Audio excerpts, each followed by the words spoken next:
Well, hey, good morning, everybody. How we doing? This is the awake crowd, right? This is the crowd that said, you know what, 11 o'clock it is today. Am I right? Anything? Come on, 9:30, they were dead this morning, okay? So we need you to wake up. You with me? All right, perfect. Half of you are. All right, we're going to jump in. For those of you that don't know kind of where we're at or what we're doing right now, we're in the middle of a series tracking through the Gospel of Mark. And we as a teaching team, so Brian, myself, and then John and Brad, the pastors at the other two churches, a part of our network, really spent some time discerning, God, what do you want for us in this next season? And we really felt like he put on our hearts, just go through the gospel. And so that's what we're doing. We're just going week by week, chunk by chunk, just working through the Gospel of Mark. And what we're going to be in today is Mark chapter 8. The first section that we went through for January and February, we called it Jesus Unfiltered, which the lens in which we looked through and kind of discerned through was who was Jesus really? All about Jesus and his identity. This next piece that we're in right now for March and then some of April is called Jesus Unwavering, because it's more focused on, and just as we read the gospel, it's more focused on what Jesus did. So that's the lens that we're going to look through. But to understand the context of the story that we're stepping into today, I want to tell you where we're at on a map, or at least take you there through a picture. So this is a picture. This is Galilee. You can kind of see the Sea of Galilee is actually going to be like behind us here in the image. But this is kind of like an open terrain. You kind of see there's some shrubbery. There's a decent amount of greenery because of the time of the year. But in the far off, you can see the mountains. And mountains, as you know, especially in arid places, mountains tend to be dry. They tend to be rocky and sandy. And so this is more of a dry and arid place. And this next photo is going to show you just a little bit more about kind of the setting somewhat that Jesus and his disciples and this group of 4,000 people are going to find themselves in. So you can see there's a little bit more farmland, but now you see a whole lot more brown. Brown is more the area or the environment that our text is going to be mostly focused on today. So you see the mountains in the background. But let me show you a map of where Jesus has been and where Jesus is traveling. Where we're at right now, Jesus was just in Tyre. Then he went north and he went to Sidon. And then he's headed to Caesarea Philippi. But kind of like us today, you know how traffic flows and highways move around the contours of land, just like this, there is not a direct route that is convenient or safe to go straight from Sidon, however you say it, to Caesarea Philippi. You have to kind of go around because there's a mountain system that's right in there. So Jesus and his disciples are somewhere in this text between Sidon and Caesarea Philippi. Probably this area. There's not a lot of towns. There's not a lot of people. It's relatively remote. But what we're going to find is people from all over the place came into here. So this is Mark chapter 8, verse 1. It says this: during those days, another large crowd gathered. So they're in the desert. They're in the wilderness, and it says another large crowd gathered. Since they had nothing to eat, Jesus called his disciples to him and said, I have compassion for these people. They have already been with me 3 days and have nothing to eat. If I send them home hungry, they will collapse on the way because some of them have come a long distance. So this crowd that had been following Jesus, what happened is they stayed longer than they had anticipated. They're in a more remote region. It's more desolate. And so it would be normal for people to come and to bring food, to pack a lunch, to bring provisions for themselves or for their families, for other people. So they showed up, and it says Jesus was with them for 3 days. Jesus said, they've been with me 3 days. They're out. They're empty. They don't have any more food. They're hungry. If I send them away, some of them, they're just going to collapse because they're so hungry. They need food. So Jesus turns to his disciples and said, let's feed them. Let's keep reading. His disciple answered, but where in this remote place can anyone get enough bread to feed them? Jesus, this is 4,000 people. 4,000 people.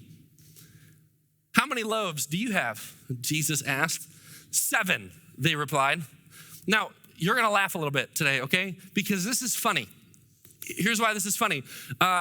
Let's say we're at Van Andel, and it's lunchtime, and we've all been there for 3 days, and we're really hungry. You know what I'm saying? Like we're beyond like I could use something. We are hungry, and the disciples come up and they say, Jesus, here's what we have. Here's what we're working with. We got 7 of these. How many people are in the desert? Come on, say it like you believe it. How many people are in the desert? There's 4,000 people. And the disciples go, You think this will do it? There's 7. What are they gonna do? They're gonna pass it around and everybody just lick the thing? Think about it. 4,000 people are hungry in the middle of the desert with no Arby's, no Jimmy John's, no McDonald's. There's nothing close. The disciples are saying, what do you want us to? Here's what we got. We got 7. We got 7. Let's keep reading. He told the crowd to sit down on the ground. This is one of my favorite lines in this story. Let me translate it for you. This is the David Standard version. Take a seat. I'm about to do work. Right? Have them sit down. Tell the people to sit down. When he had taken the 7 loaves and given thanks, he broke them and he gave them to his disciples to distribute to the people, and they did so. So he breaks it. Jimmy John's wrappers are tough, apparently. He takes the bread and he breaks it and he hands it to his disciples. And he says, start handing it out. Start handing it out. They had a few small fish as well. I love that little line too. You got to imagine like 3 people in the audience going, I'm gluten-free, I'll die. Here's some fish too. He gave thanks for them also and told the disciples to distribute them. So they're passing out bread. They're passing out fish. And I've read this story for years. How many of you just look at this and you go, I actually want to know how that happened. Right? Isn't there like a curiosity in you of like, what? Imagine you're a disciple, you're Peter, okay? You're Peter, and you're going, I'm gonna watch that thing like a hawk. So they take a piece, okay, good. It looks a little smaller. They take a piece, it's still getting smaller. They take a piece. I missed it for 1 second. Why is it bigger? You know what I mean? Like they keep handing it and handing it and handing it and handing it and handing it. And so you're following these 7 loaves, and here's what happens. The people ate and were what? What happened between 7 loaves and 4,000 people being satisfied? What happened between 7 loaves and 4,000 people being satisfied? What did we miss? What did we miss? Can you imagine the disciples at this point, who, this is just a fun fact, had only ever called Jesus teacher up until this point? Can you imagine watching your teacher who said some great things, who's done some amazing things, but now who has the ability to take 7 loaves, 7 small, 7 not gonna do the job, 7, I guess we'll work with what we can work with, 7 loaves to feed 4,000 people, not to the point that they walk away and they go, yeah, that was a good snack, that they walk away satisfied. Can you imagine them being a high school boy saying, I need to learn me how to do that, because I will never buy food again. Isn't it true that God can often take a little bit and turn it into a lot? And what I want you to catch is Jesus, who's moved with compassion, saw the people in his midst and wanted to provide for them something that their environment could not provide for them. That he looked at the people and saw them hungry and saw no place for them to get what they needed, and Jesus moved. Although a little at first, he fed them to the point of satisfaction. What's the last time that you were satisfied? What's the last time that you longed for something, or you wanted something, or you needed something, and then you finally got it, and there was a real sense of satisfaction that sustained? Here's what happens as we keep reading Mark chapter 8, verse 8. It says, afterward, the disciples picked up 7 basketfuls of broken pieces that were left over. About 4,000 were present. After he had sent them away, he got into the boat with his disciples and went to the region of Dalmanutha. Isn't it so true that when God shows up and God provides, he has the ability to take just a little bit, the faithfulness of just a little, and say, watch what I can do.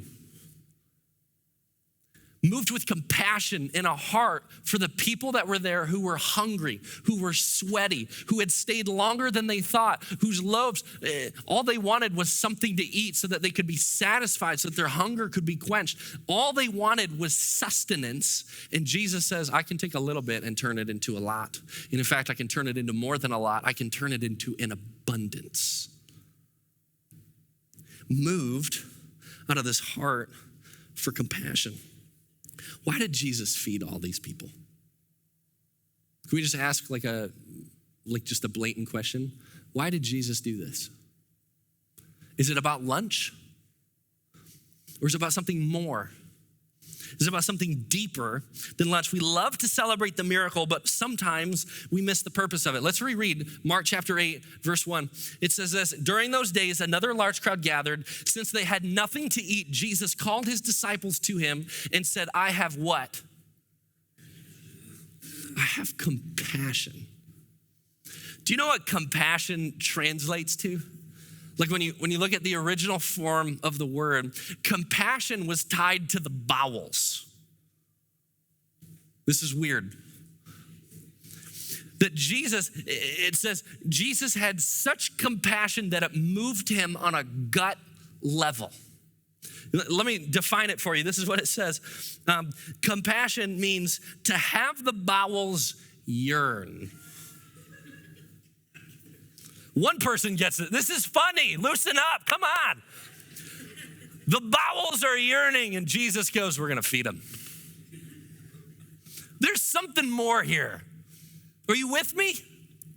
There's something more going on that's underneath this, that Jesus turns and he looks at a group of 4,000 hungry people, and it says his stomach hurt. Because he's looking out at this group of people whom he loves, who has outstayed their provision because they finally got a taste of Jesus. And I want you to catch this. It didn't say all the people left because they were hungry. The people were present because they were hungry for the thing that was meeting their spiritual hunger. They longed for and desired and wanted what only Jesus could provide. So they said no to their physical hunger to say yes to their spiritual hunger. And Jesus looked at a group of spiritually hungry people and said, my stomach hurts for them. That I love them on such a deep level. I want to provide for them physically. But we all know that there's a deeper purpose and a deeper reason for why Jesus fed all these people, because he also wanted to feed something in their souls. So imagine the disciples. At this point, we've tracked with Jesus for a decent amount of time now. We're on the third month now that we've been in here. And Jesus spends a lot of time in different Jewish areas. In fact, Jesus just a couple chapters earlier just fed 5,000 people, but in a predominantly Jewish area. And so there were 12 loaves, and he broke the bread and he gave thanks, and then he fed all 5,000 of these people and collected 12 basketfuls later. So the disciples had just seen something like this a couple chapters earlier, and now they're watching Jesus, and now they're in a different part of the region. Now they're in a predominantly Gentile area. Can I just say this? Jews and Gentiles, especially in this time, did not interact. They kept each other at arm's distance. I don't think the disciples would have looked at a group of Gentiles, non-Jews, people not like them, people different than them. I don't think the disciples would look and go, my stomach hurts for them. I think if they're anything like us, they might go like this: why are we still here? Why are we spending time with them? We've waited for a Messiah for us. You invited us on a journey. You gave us the invitation. Why are we with a group of people not like us, in a region not our home? Why is Jesus so moved with compassion for people that are nothing like the disciples that were with him? Here's what I want to know. I want to know what Jesus saw to stir such great compassion. Do you ever feel like you're in the desert? You ever feel like you're just stuck? Like where you look around, there's not a lot of hope, or there's not a lot of good news, or there's not a lot of life. Maybe it's at work, or maybe it's in a marriage, or maybe it's parenting, or maybe it's looking for a job. Whatever it is, you ever feel like I'm just in a desert? What I need, I don't have. I had the privilege, I use that air quotes. Everybody write privilege in air quotes when I say this. I had the privilege of living in New Mexico for 3 months when I was in college. And it was not a privilege. In fact, it looked like this. Some of you go, oh, that's cool. It's like a change of scenery and it's different than Michigan normally provides. I hated it, okay? Because it's hot. It is hot. Like it's rugged, it's dirty, it's sandy, it's hard. There's crusty rocks everywhere. It's dust blows everywhere. You can see for miles because nothing grows there, right? And I know some of you, right? You're analyzing, you're going, well, I see a tree there and I see bushes. You know what's under the trees and the bushes? Snakes and scorpions. So do you think you want to be underneath something green and shady when you're in the middle of the desert? No. So you know where you go instead? You go right in this general area and you just bake. I hate the desert. I don't know about you. Some of you like to visit the desert. That's because you live here, right? You go, sun, I'll take sun. Sun will kill you, okay? You wait long enough, it'll kill you. So these people are in the middle of the desert, in the middle of this rocky, dirty, arid, lifeless, dry area, longing for something more, longing for life, longing for water, longing for food, longing for provision, because the environment around them isn't providing it. Do you ever feel like we live in the desert? You ever feel like that? Sometimes I look at our world and feel very much so like we live in the desert. And some of you may say, well, we live in a free country. Look at our political system. Does that feel life-giving? Ha, ha, ha, ha, ha, ha. Nervous laughter. What's he gonna say next? I don't care whose side you're on. It's life-draining. Is it not? I'm so sick of watching people throw stones at each other and rip people to shreds, only to switch teams or stab in the back and work for this group of people or this. Doesn't it feel like the desert? We as the church should be sick of it. What about this? Do you know there's 68 million refugees in our world today? 68 million refugees. The average stay, I just learned this last week, the average stay in a refugee camp is 20 years. We have 68 million people who have been displaced from their home for as long as they know, maybe forever. What about this? On any given day, there's 443,000 kids in foster care. There's 2.2 million people incarcerated in our country alone right now. Do you ever feel like we just live in the desert? And then we watch the news and we see things like the coronavirus. We see the flu, we see different outbreaks, we see the CDC come out again. I mean, it's like you ever just look around and go, there's just not a lot of life. In fact, it's pretty arid, it's pretty dry, it's pretty dead, and it's not super safe. I think when Jesus looked at the people in the desert, that's what he saw. I think that's what he saw. I think he saw people who were sick of life as they knew it, who were sick of fearing for their lives and scraping by, who were sick of lifeless work environments and families and marriages. I think he saw the brokenness and the depravity and the spiritual hunger that people had for something so much more that their world and that their environment could not provide for. And Jesus says, oh, I love them so much, my stomach hurts for them. I think that's what Jesus saw, because they were hungry for something that only he could provide. Imagine you're one of the disciples. So you're tracking with Jesus, you're watching Jesus, he's doing these incredible things. Now he just fed 4,000 people. Your mind is blown. You're like, how cool is that? And you head back into like the city. You finally get back to the area that you're going to. This is Mark chapter 8, verse 11. They head back in and it says, the Pharisees came and began to question Jesus to test him. To what? To test him. They asked him for a sign from heaven.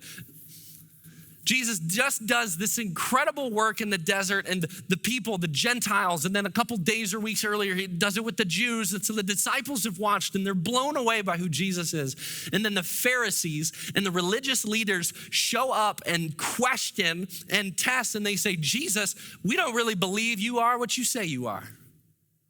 We don't believe you can do what you say you can do. We don't really believe anything that you say. So prove to us that what you're saying is true. Show us a sign. Bring it down from heaven. Show us this sign. And Jesus sighs deeply.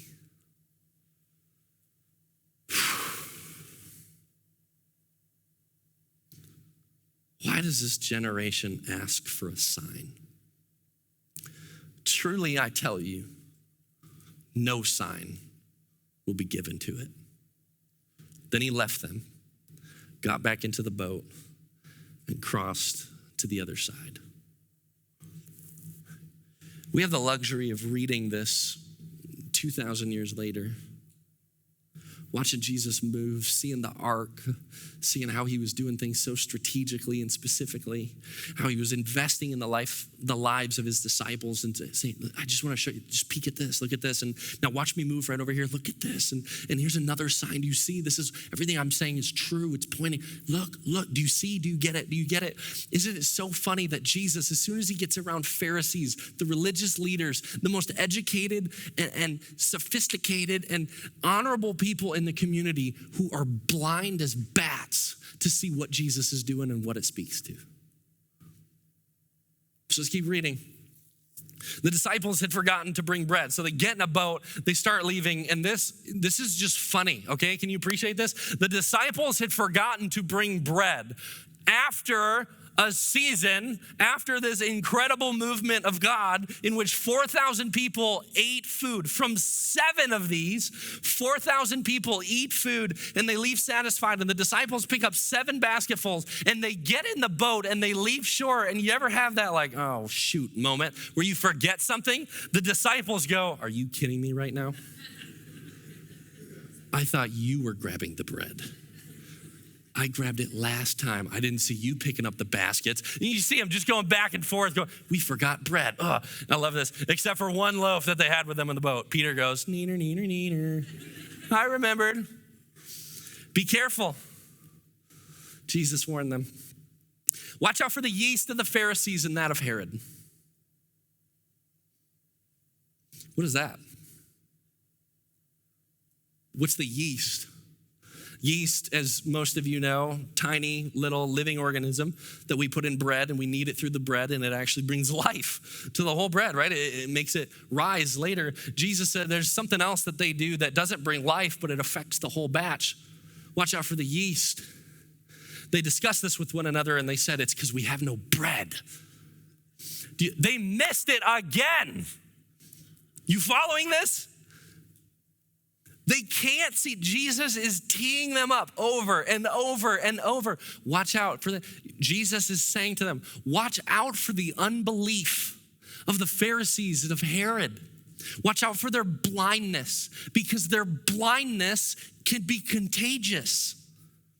Because when we seek things and when we look for things and when we run for things that aren't Jesus and we try to fill the gap that only Jesus can fill, that, and when we surround ourselves with people, with leaders who are running towards stuff like this, who are blind to what God is doing, Jesus says, careful of them. Watch out. That'll affect you. Jesus asked them, why are you talking about having no bread? Do you still not see or understand? Are your hearts hardened? Let's keep reading here. Do you have eyes but fail to see and ears but fail to hear?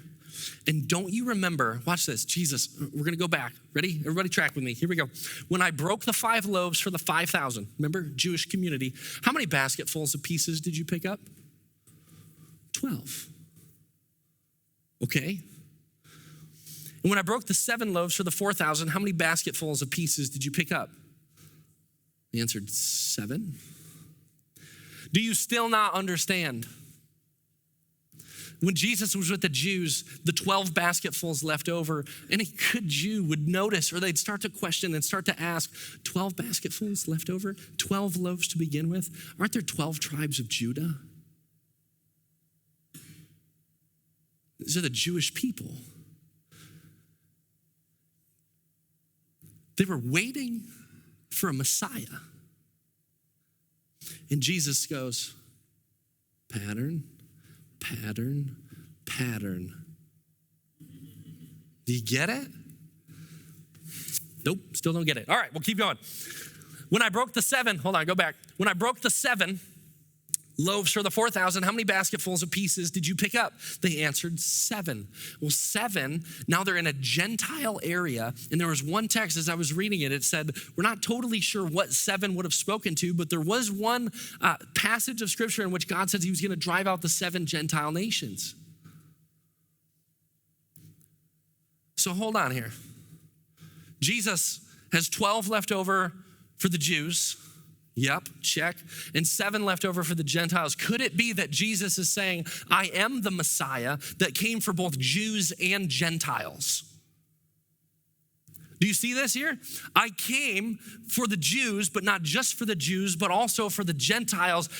The Pharisees demand a sign. They want a sign. They can't see what's right in front of them. Can you? Do you see me for who I am? Do you see the sign? And notice the Pharisees come hungry, but leave hungry. The people who came and sought Jesus came hungry, but left satisfied. Jesus is saying this whole thing is about me. That I came for people in the desert. I came for people who are hungry. I came for people who are sinful. I came for people who are ashamed. I came for people who are sick. I came for people who are lonely. I came for the lost and the forgotten and the hurting. That's why I came. And look, every sign points to me. The feeding of the 4,000 was never about lunch. It was about provision from heaven. A couple verses later, Mark 8, verse 27, Jesus is walking with his disciples. It says they went onto the villages around Caesarea Philippi, and on the way he asked them, who do people say that I am? Who do people say that I am? They replied, some say John the Baptist, others say Elijah, and still others, one of the prophets. But what about you, he asked, who do you say I am? Jesus looks at his disciples. Come on, guys, you've followed me. You've listened to me. You've watched me. You've helped me. Who do you say that I am? And Peter answered, you are the Messiah. Peter finally gets it. And the blindness disappears. So many of us forget that our Messiah is not our next president. Feel free to write that one down. So many of us forget that our Messiah is not our 401k. It's not retirement. It's not a good job. It's not cancer in remission. It's not anything but Jesus. And whenever we long for or hunger for things that aren't him, we, just like the Pharisees, will leave empty and hungry because there's a sized gap in our hearts that can only be filled by the person of Jesus. What he did always pointed to who he was. And when they talk about bread, he was saying, it's not about bread for your stomach. It's about me, the bread of life for your soul. Shannon and I just moved to a new neighborhood a couple months ago, and I like meeting new people. I don't know if you knew that. I like meeting new people. I think it's kind of fun. And so we've been there a couple months, and we were waiting for like a good day. And so we went outside, and I had some fun with Judah. We put Judah in like a little cozy coupe car, you know what I'm talking about? And it's a police car, which just makes me so happy. And so I hooked up like a leash to it, and I literally dragged it down the road, kind of zigzag, like I'm fishtailing him, you know, like this is Ozzy, he's won. I'm like, this will be good for him. So we're fishtailing, we're pulling the dog over and everything like that. And it turns out a bunch of our neighbors are outside. So we go up and we start meeting neighbors and going, hey, how are you? Been so looking forward to meeting you and this and that. And this is what was really funny is every one of our neighbors we met warned us. They said, hey, we just want to let you know, watch out for those people over there. You go, oh, our direct neighbors? Why is that? Every single one of them. You gotta watch out for them, man. I mean, they will blare music late at night. One of them was like, but good taste, but you know, blare it late into the night. And you gotta watch out. I mean, that is language and who knows what they got growing in the back, if you know what I mean, wink, wink. And so they're all telling me this stuff, and I see my wife, like the blood draining from her face, like, where did we just move? And I'm going, really? Have you met them? And they go, no. Well, how do you know all this? You know, doing recon missions, snooping around in their backyard, like, what are we gonna find back here? Every one of us warned us of these neighbors. One had one interaction with them ever. So I said, I would like to meet these people. Right? I'm living next to them now. We better find out if we're gonna have to move. So no joke. We said hi, we met these neighbors, super fun, headed off. We are walking back, and all of a sudden I hear this engine start. It's like a 69 Jeep, super loud, no muffler, I promise. And we're walking up, and I'm like, are you kidding me? He's home right now. Yes. So Shannon goes up to the garage and takes Judah, and I'm going, whoop, see ya. So I come over and I go, hey there, neighbor. Can I come over? And you guys, I got to tell you, I've grown up in church pretty much my entire life. I learned new words this time. I mean, just the way he kind of strung them together was impressive. And so I just said, hey, I'm David. I'm your new neighbor. Tell me about you. And just start sharing. Well, this is who I am, and blankety blank this and blank that. And I'm going, all right, great, awesome. That's a new one too. And we're talking, and then he starts sharing, and I'm like, well, how you doing? And he goes, well, I got some health issues, and really, like what?